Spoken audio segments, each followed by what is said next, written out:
Hello everyone, this is Nick. I hope you're all doing well. I know I'm doing well because I have a Squiddy boy. Yep, here it is. Just look at it go. This right here is the last ship to fill out my scum fleet in X-Wing the miniature game, and I'm glad I finally got a chance to pick it up. In this video I just wanted to chill out, open up my Squiddy boy, and read some of your comments. By the way, on the front of the box it reads Trident Class Assault Ship. Nonsense. Absolute nonsense, FFG. This is clearly a Squiddy boy. This is my Squiddy boy. This video is a bit of a chance for me to try some different things, try some different editing styles, do a voiceover recorded separately from the main footage, and just generally chill out, send out some good vibes and indulge in a bit of retail therapy. I know a lot of you have been indulging in some retail therapy. This game is out of development and getting harder and harder to find, so please, in the comments, let me know what ships you've picked up. I hope you haven't gone too nuts, and I hope no one's paying any silly scalper prices. Don't let them win. If you see a scalper price, just let it pass by you. You don't need to pay that. Nobody needs to pay that. This comment here by GT Richardson 7 reads, Discord is the way this fails.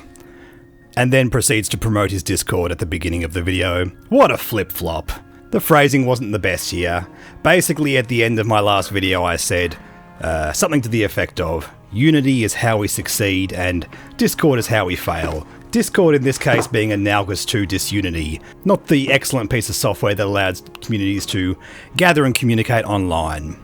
By the way, there's an ulterior motive for me reading this as the first comment. I have my own Discord and it's open for everyone to use. Look at that. He didn't forget this time. He's starting to act like a real YouTuber. Well done, Nick. Well done. Next up, we've got a couple of comments talking about various games that have gone through a similar situation to what happened to X-Wing. This comment by Disco Barbarian, great name by the way. The great part of an analog game is that it doesn't die just because they don't make the game parts anymore.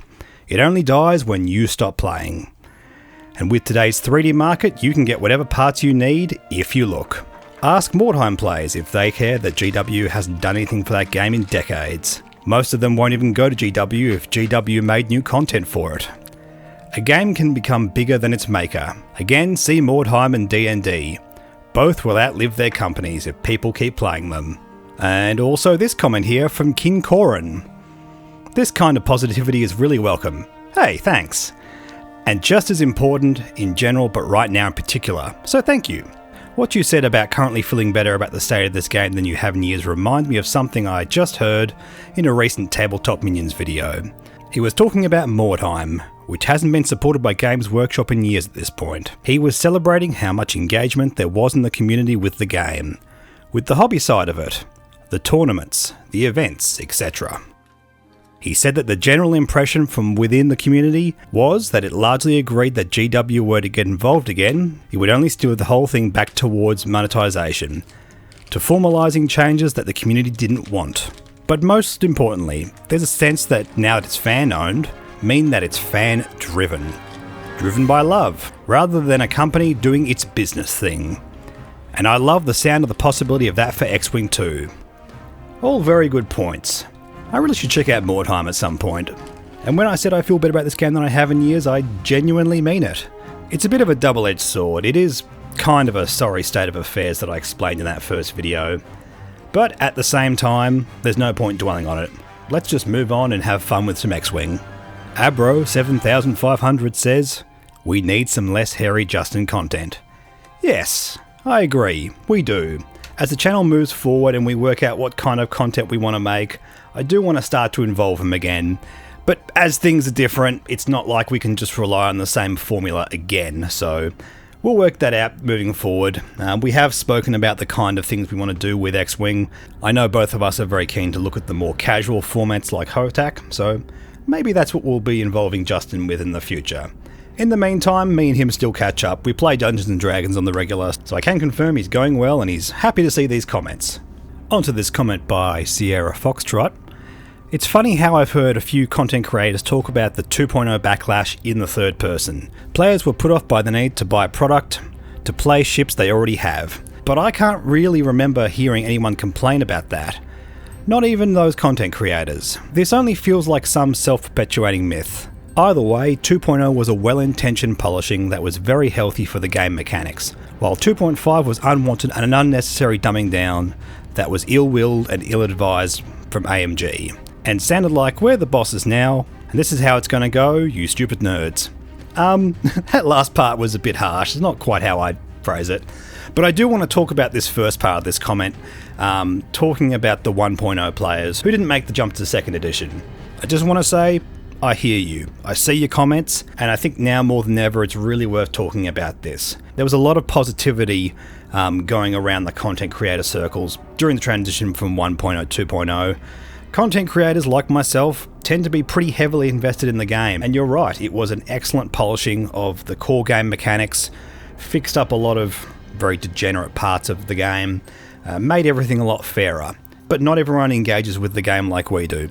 Some players just want to jump into the odd tournament but play mostly at home, and that's okay too, and having to buy conversion kits and spend what was not an insignificant amount of money was just a pill they couldn't swallow. That's fine, we all have our own limits, and theirs are not invalid. Indeed, moving forward, I'm very curious as to what the official ruling is going to be on how we play the game and what official components we need. It's a real possibility that those with 1.0 collections might just have a way to start playing 2nd edition without any significant kind of investment, which would be awesome. I think bringing more people into the community is always a good thing, and especially now that we don't have official development, these are the kind of things we should realistically be looking at. Next we have this rather long comment by Stuart Tarth Bone 1291. I apologise, I can't really pronounce this name. I'm not going to read through all of this, it's essentially giving a more comprehensive, well-rounded picture of the business situation that X-Wing was in. And you're not wrong for bringing this stuff up, I think it is important to discuss it. There certainly were larger forces at play when it came to the business decision to end X-Wing development. However, I would like to point out that I still feel that my assessment of how AMG treated the game overall was not unfair.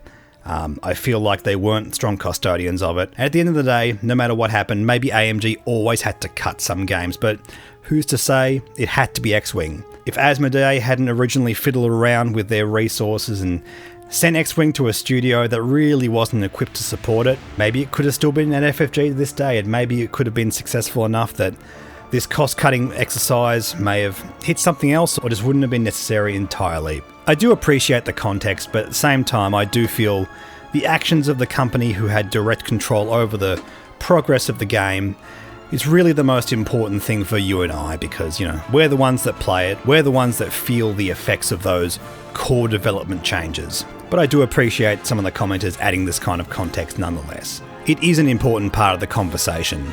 However, having said that, I think I've said my piece on AMG and Asmodee, and I'm just keen to move on and celebrate the game more than lament what's already happened. We can't change it, but we can change what happens to X-Wing moving forward. Next, Agent Stack 3449 says, "Yo, welcome back. Hey, how you doing? With the shift away from official development, what's your opinion on homebrew upgrade and pilot cards? Obviously, anyone can play with their own cards at home, but do you think there's room for any content development within the community?" And I assume this is talking about organised play under the XWA or something of that nature. And tentatively, I want to say yes, and I really love the enthusiasm of questions like this, but I think we all have to appreciate that we haven't had development in terms of new ships for X-Wing in about 4 years now. And it's going to take time before we even start to look at this kind of stuff again. We have to do a lot of work in terms of establishing some good groundwork in this game first. The XWA and the player base at large have to agree on a core set of rules, and realistically, that's going to be the thing that really occupies us for the next year while we wait for Adepticon. If I'm to be honest, I really don't see the possibility of seeing any new kind of ships, if indeed that's what the XWA decides to do, for at least another 2 years. And I don't mean for that to be a downer, I'm just trying to be realistic. I don't think anyone really wants anything to be rushed at this stage, especially considering at this point in time We do still have organised play under AMG, and I think we should celebrate that. I think if you can, reasonably, we should still keep going to GTs. Show the events that we want to be there. Show the events that we want to turn up. Show these events that there is still life in this game after AMG discards it. Once we establish that, once we start having a real tournament scene after Worlds in 2025, then we can start to really talk about this kind of stuff. But not until then. And there we go. All open. What a precious little squiddy boy it is. It gets pride of place right here. On a shelf all by itself. Well, not entirely. It's sitting next to this fire spray. And, in a way, I'd say that's even better. I want to leave you all with this one final comment. An outstanding comment. A glorious meme. I quite enjoyed this one. Somehow, Hairy Nick returned. Thank you all for watching, and have a lovely day.